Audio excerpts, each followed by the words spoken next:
Hello students, welcome to Premier Institute of Science. तो बेटा अपन start करते हैं। तो अब हमें बात करनी थी एक्चुअल में बेटा मैग्नेटिक इफेक्ट ऑफ करंट पर बेस्ड इंस्ट्रूमेंट पे, जिसमें सबसे पहला इंस्ट्रूमेंट आता है मूविंग कॉइल गैल्वेनोमीटर। जब हम मूविंग कॉइल गैल्वेनोमीटर डेवलप कर लेंगे तो इसी को कन्वर्ट करेंगे किसमें, आमीटर और वोल्टमीटर में। एनसीईआरटी सिलेबस में moving coil galvanometer magnetic effect of current में मिलता है और अमीटर वोल्टमीटर करंट इलेक्ट्रिसिटी में मिलते हैं।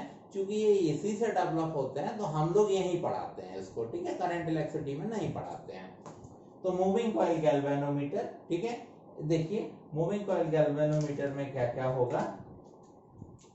काफी आसान टॉपिक होता है बेटा, ये सब प्रैक्टिकल हैं। ये मैंने दो फील्ड मैग्नेट लिए हुए हैं, एक एक करके सारे ऑब्जेक्टिव समझते जाएंगे। तो सबसे पहले मैंने दो फील्ड मैग्नेट लिए, इस साइड में एन पोल और इस साइड में एस पोल। पहला ऑब्जेक्टिव हमारा बनता है कि हम फील्ड मैग्नेट को कॉनकेव शेप में ही क्यों लेते हैं। तो एक्चुअल में क्या होता है, कॉनकेव शेप में लेने से मेरे को यहाँ पर कंसंट्रेटेड मैग्नेटिक फील्ड मिलेगा, यानी कि हम बोल सकते हैं रेडियल मैग्नेटिक फील्ड। जैसे आप लाइट में पढ़ते हैं ना कि ये प्लेन मिरर है, अब आपने कॉनकेव बना लिया तो लाइट रे सारी की सारी कन्वर्ज होती है ना, वैसे यहाँ से जो magnetic lines of force generate होंगी ना, वो सारी की सारी सेंटर पे कंसंट्रेटेड फॉर्म में मिल जाएंगी। तो मैं बोलूंगा मेरे को कंसंट्रेटेड मैग्नेटिक फील्ड यानी कि रेडियल मैग्नेटिक फील्ड मिलेगा। तो इस वजह से हम लोग बनाते हैं इसको कॉनकेव शेप में। अब कॉनकेव शेप में बना लेने के बाद यहाँ क्या क्या होगा उस पर थोड़ी सी बात करते हैं। ये मैंने क्या किया हुआ है, नॉन कंडक्टिंग मटेरियल का फ्रेमिंग होता है, उस पर हम लोग कॉपर के वायर को इस टाइप से लगा देते हैं, इसको हम लोग आर्मेचर बोलेंगे, ठीक है। इस टाइप से मैंने लगाया हुआ है। अब ये जो वायर है इनको बिना टच किए हुए बाहर आ जाएगा, ठीक है, ये वायर इनको बिना टच किए हुए बाहर आ जाएगा। बाहर आ गया, अब इसमें बेटा करंट फ्लो करा दीजिए, ये करंट इसमें फ्लो कर रहा है, ठीक है। अब मेरी बात को थोड़ा सा ध्यान से सुनेंगे। देखो करंट फ्लो करा दिया, अब मैं फ्लेमिंग, अब ये क्या है, ये एक तरीके से करंट कैरिंग कॉइल है। कॉइल में एक एक वायर पे हम बात कर रहे हैं। तो करंट कैरिंग कॉइल या करंट कैरिंग वायर हमने प्लेस किया हुआ है किसमें, मैग्नेटिक फील्ड में रख दिया मैंने। तो अब देखो ये रहा मैग्नेटिक फील्ड, करंट कहाँ जा रहा है ऊपर, अब फोर्स कहाँ जा रहा है अंदर ना। तो फ्लेमिंग लेफ्ट हैंड रूल से मेरे को पता चला इस पोर्शन पे जो फोर्स एक्ट कर रहा है वो इनर में एक्ट कर रहा है। अब इस वाले पोर्शन पे लगाओ, इधर गया फील्ड, इधर गया करंट, अब ये कहां कर रहा है, आउटसाइड में। अब मेरी बात समझते जाइएगा, एक ही कॉइल पर दो अपोजिट डायरेक्शन में फोर्स एक्ट कर रहा है। तो अगर हम एक ही बॉडी पर दो अपोजिट डायरेक्शन में फोर्स अप्लाई करते हैं तो हमें मालूम है ये क्या बनाएंगे, ये कपल बनाएंगे। कपल क्या करेगा, इसको रोटेट कर देगा, ठीक है। अब मेरे को मालूम है रोटेट करने के लिए मेरे को क्या चाहिए, टॉर्क चाहिए, ठीक है। तो रियल में हमने यहाँ देखा कि यहाँ फोर्स लगा, फोर्स बेटा कितना लगा, F is equal to I L B sine theta. चूंकि मैंने इसको मैग्नेटिक फील्ड के परपेंडिकुलर रखा है तो थीटा का वैल्यू 90 डिग्री, तो मैंने कर दिया F is equal to I L B, ठीक है। अब मेरी बात पे थोड़ा ध्यान देना, मैंने कहा इसको रोटेट कराने के लिए टॉर्क लगेगा। टॉर्क में क्या चाहिए मेरे को, फोर्स इनटू परपेंडिकुलर डिस्टेंस। तो मैंने फोर्स बेटा कितना लगा दिया, ILB। अब परपेंडिकुलर डिस्टेंस, तो मेरी बात ध्यान से देखना, अगर मैंने इस साइड का लेंथ L लिया तो ये वाली साइड बच गई ना, तो इस वाली साइड का विड्थ अगर मैं B कर दूं तो ये मेरा विड्थ B बन जाएगा। अगर इस साइड का लेंथ L कंसीडर करें तो ये साइड विड्थ B बन जाएगी। तो अब सोचो L इंटू बी क्या बनेगा, इस कॉइल का एरिया बनेगा, ठीक है। तो मैंने टॉर्क इज इक्वल टू बना दिया कौन, एन आई ए बी। अब आप कहेंगे ये एन कैसे आ गया, तो बेटा कॉइल में नंबर ऑफ टर्न्स कितने हैं, एन, तो मैंने इसको क्या बना दिया, नंबर ऑफ टर्न्स। तो अब हमारे पास टोटल मैग्नेटिक फील्ड की वजह से ये टॉर्क दिख रहा है, मैं इंडिकेट कर दे रहा हूं। एल इंटू बी ने क्या बनाया, कॉइल का एरिया। एन कौन है, number of turns in the coil, भाई सिंगल कॉइल बी बनाती है तो एन टर्न्स है तो क्या बनाएगा, एन इंटू बी।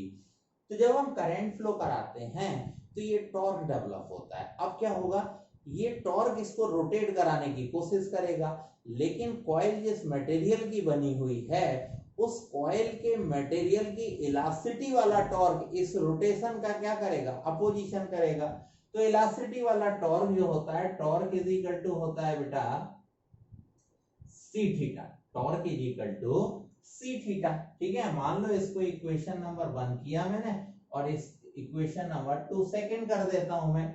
सी हमारा टॉर्सन कांस्टेंट है, ठीक है, और थीटा हमारा कौन है, डिफ्लेक्शन, इसको हम ट्विस्ट भी बोल सकते हैं। तो जब ये इसे रोटेट कराएगा तो इलास्टिसिटी का टॉर्क जो है ना सी थीटा, इसका अपोजिशन करेगा। ठीक है, अब क्या करोगे आप इन दोनों को इक्वल करा दीजिए। तो from equation first and second मैंने क्या किया, N I A B is equal to कर दिया सी थीटा। तो यहां से मेरे को मिलता है theta by I is equal to क्या, N A B by C. Theta by I is equal to N A B by C. बेटा इसको बोलते हैं करंट सेंसिटिविटी,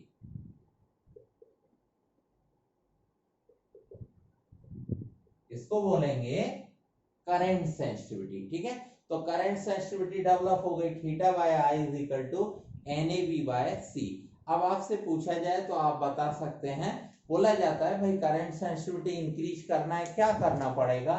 तो करंट सेंसिटिविटी को इंक्रीज करने का मतलब है एन ए बी में से किसी को भी आप क्या करें, इंक्रीज करें, या फिर टॉर्सन कांस्टेंट को डिक्रीज करें। ठीक है, चलो अब मैं यहाँ पे एक और टर्म बता देता हूं। मेरे को कभी कभी वोल्टेज सेंसिटिविटी भी बोला गया, तो मैं क्या करने वाला हूं, मैं यहाँ पर I is equal to V by R लगा दूंगा बेटा, N A B by C बनेगा। इसका मतलब theta by B is equal to, अब देखो ये आर ऊपर जाएगा बाद में नीचे पहुंच जाएगा, तो ये बनने वाला है मेरे पास कौन, N A B by C R. तो इस समय थीटा बाय बी को हम लोग बोलेंगे वोल्टेज सेंसिटिविटी, वोल्टेज सेंसिटिविटी इसको बोलेंगे वोल्टेज सेंसिटिविटी। क्लियर हो गया। ठीक है, तो ये हमारे पास आ गया बेटा मूविंग कॉइल गैल्वेनोमीटर, कैसे कैसे वर्किंग करेगा ये मैंने आपको बताया। अब थोड़ा सा इसमें मैं आगे चलता हूं, अभी तो ये 12th लेवल की बात चल रही है हमारी।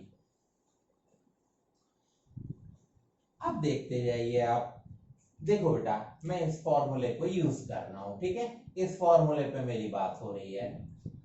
अब जब आपने इंस्ट्रूमेंट बनाया, जब आपने मूविंग कॉइल गैल्वेनोमीटर बनाया, तो जब हम एक बार बनाएंगे बेटा, एक बार बनाते समय नंबर ऑफ टर्न्स क्या करेंगे, फिक्स। ठीक है, एक बार मैंने बनाया तो एक बार बनाते समय number of turns fix, area of coil fix, बार बार थोड़ी ना बदलेंगे, मैग्नेटिक फील्ड भी फिक्स, टॉर्सन कांस्टेंट भी फिक्स। तो मैंने कहा कि जब इसको बनाया गया तो ये सारा डाटा क्या कर दिया गया, फिक्स यानी कि कांस्टेंट।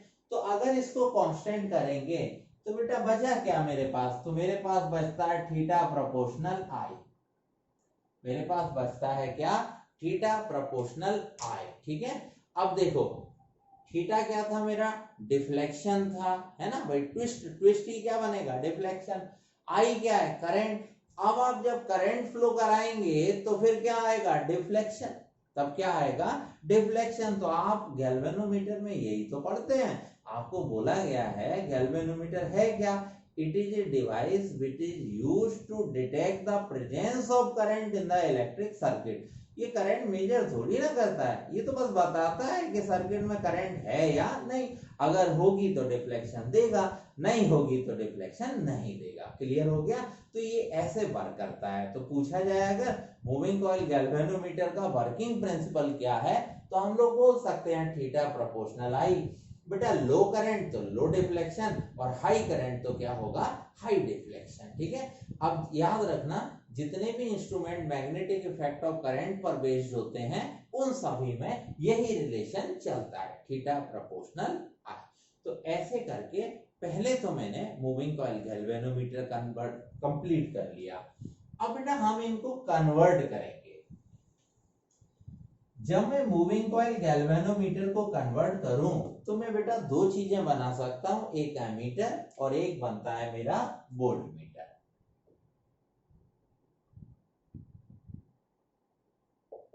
एमीटर, ठीक है, मेरी बात ध्यान से सुनते जाना। अगर हम किसी गैल्वेनोमीटर के साथ पैरेलल में एक लो रेजिस्टेंस पुट करें, इस लो रेजिस्टेंस को बेटा हम शंट के नाम से जानते हैं, SHUNT।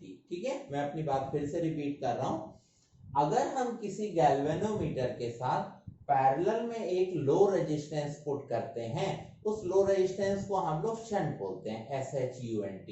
तो इस कंप्लीट कॉम्बिनेशन को हम बोलते हैं अमीटर। तो इस कंप्लीट कॉम्बिनेशन को क्या बोला जाएगा? अमीटर। ठीक है, और ऑब्जेक्टिव सुनना आप, इसको हमेशा इलेक्ट्रिक सर्किट के साथ सीरीज कॉम्बिनेशन में लगाएंगे। क्यों? क्योंकि सीरीज में करंट कैसा रहता है? सेम रहता है। ठीक है, तो it is always put in series with the electric circuit. थोड़ा सा फॉर्मूले डेवलपमेंट पे बात करते हैं। यहां पर जो मेन करंट है वो आई यहां आ रहा है, current passing through the galvanometer कौन है? IG। रिमेनिंग करंट कौन आ गया? I minus IG। ठीक है, तो आपका डिफ्लेक्शन करंट क्या हुआ? IG, और मेन करंट क्या हुआ? I। अब आपको मालूम है ये दोनों किस में? पैरेलल में। पैरेलल में पोटेंशियल कैसा हुआ? सेम हुआ। ठीक है, अच्छा मैं थोड़ा सा यहाँ पे आपको रोकता हूँ। कभी कभी आपके मन में ये आ सकता है कि हम ऐसा क्यों कर रहे हैं, सारी करंट गैल्वेनोमीटर में क्यों नहीं डाल देते? बेटा गैल्वेनोमीटर में अभी आपने देखा कि बहुत सारी कॉइलिंग है, कॉइलिंग ज्यादा है तो रेजिस्टेंस भी ज्यादा है ना। तो अगर आपने ये डायरेक्ट करंट उसमें भेज दी तो ये करंट इतना ज्यादा हीट अप डेवलप करेगी कि पूरी कॉइल जल जाएगी, यानी गैल्वेनोमीटर के जलने का चांस ज्यादा है। जब वो बेचारा खुद ही जल जाएगा तो कैसे काम करेगा, है ना। इसलिए हम ये सारे अरेंजमेंट कर रहे हैं। अब समझिए, ये दोनों पैरेलल में हैं, पैरेलल में तो पोटेंशियल कैसा हुआ? सेम। तो यहाँ पोटेंशियल क्या है? IG into G। Capital G का मतलब गैल्वेनोमीटर रेजिस्टेंस। अब मैं यहां आया तो क्या मिलेगा?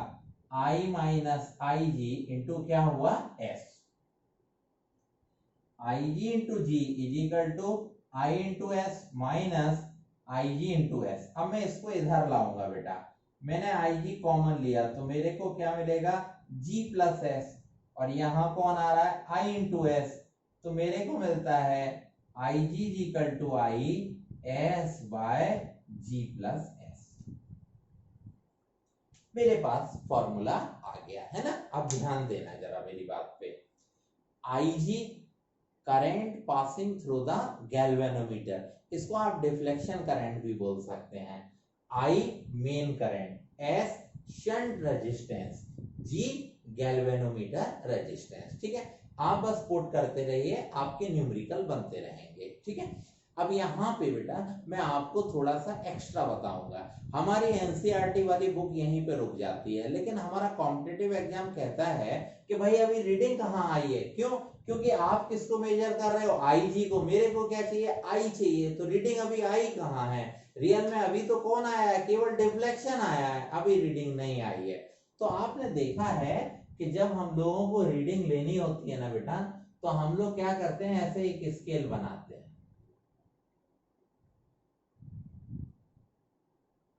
ठीक है, सपोज मैंने एक ऐसा स्केल बना लिया है, तो अब इस स्केल पे क्या मूव करती है? निडल मूव करती है। तो इस स्केल में बेटा ये जो गैप होते हैं ना, इक्वल इक्वल, इसको मल्टीप्लाइंग फैक्टर बोलते हैं। जब भी कोई निडल किसी स्केल पे मूव करती है तब रीडिंग मिलती है, निडल के डिफ्लेक्शन से थोड़ी ना रीडिंग मिलती है। तो कॉम्पिटिटिव एग्जाम कहता है भाई फॉर्मूला कंप्लीट नहीं है तो इसको कंप्लीट कीजिए, तो हम लोग कंप्लीट कर रहे हैं। तो ये जो गैप है ना, इसको बोलते हैं मल्टीप्लाइंग फैक्टर के। तो इस गैप को मल्टीप्लाइंग फैक्टर के बोलते हैं। के इज इक्वल टू होता है बेटा I by IG। Multiplying factor, जो गैप हम लोग स्केल पे क्रिएट करते हैं उसे मल्टीप्लाइंग फैक्टर बोलते हैं। K is equal to I by IG। अब मैं I बाय IG कर दूं तो ये क्या बनेगा? ये बनने वाला है G plus S by S। जब आप इंस्ट्रूमेंट बना रहे थे तो आपके पास G भी था, आपके पास S भी था। इन दोनों की वैल्यू से आप K का वैल्यू डेवलप कर लेंगे। ठीक है, अब क्या होगा? ये गैप मेरे पे आ गया। अब गैप के ऊपर कौन मूव कर रहा है? निडल मूव कर रही है। निडल मूव कर रही है मतलब IG क्या कर रहा है? मल्टीपल कर रहा है। तब आपको कौन मिलता है? I मिलता है। तो मेरी बात सबको समझ में आ गई ना। तो हम लोग क्वांटिटेटिव में थोड़ा एक फॉर्मूला ज्यादा लेंगे एनसीईआरटी से। तो ये बना मेरे पास, तो K का नाम था मल्टीप्लाइंग फैक्टर, है ना। Multiplying factor. चल, तो इधर से अब मैंने अमीटर कंप्लीट किया। मेरे एक और ऑब्जेक्टिव मेरे पास बच गया, मैं उसको और कंप्लीट करूं। बेटा मेरे से पूछा जाता है ना, ध्यान से सुनना, ये सब आप ही को करने हैं। मेरे से पूछा जाता है, मेरे पास एक एमीटर है और एक मिली एमीटर है। एक एमीटर है और एक मिली एमीटर है, बताओ किस केस में एस का वैल्यू मिनिमम होगा, किस केस में शंट रेजिस्टेंस का वैल्यू क्या होगा, मिनिमम। तो मेरी बात सुनना, आप एस का वैल्यू जितना मिनिमम रखेंगे ना, उतना मैक्सिमम करंट इसमें आएगा। भाई एस जितना कम होगा उतना ज्यादा मैक्सिमम करंट आएगा ना, जितना मैक्सिमम करंट यहाँ आएगा उतना मिनिमम करंट यहाँ जाएगा। जब यहाँ मिनिमम करंट जाएगा तो ये मिनिमम डिफ्लेक्शन शो करेगा, मिनिमम डिफ्लेक्शन शो करेगा तभी तो मिनिमम एमीटर बनेगा। इसका मतलब इस केस में एस का वैल्यू कैसा होगा, मिनिमम। ऑब्जेक्टिव क्लियर हुआ? मैं फिर समझा देता हूँ। एस कैसा रखो, मिनिमम, तो इसमें करंट कैसा, मैक्सिमम। यहाँ मैक्सिमम तो यहाँ करंट कैसा, मिनिमम, क्योंकि ये डिफ्लेक्शन करंट है तो ये मिनिमम, तो डिफ्लेक्शन मिनिमम मतलब करंट मिनिमम। ठीक है, तो इस टाइप से हम एमीटर को बेटा डील करेंगे। यहाँ मैं एक न्यूमेरिकल करके दिखाता हूँ आपको, ताकि कोई डाउट नहीं रहना चाहिए।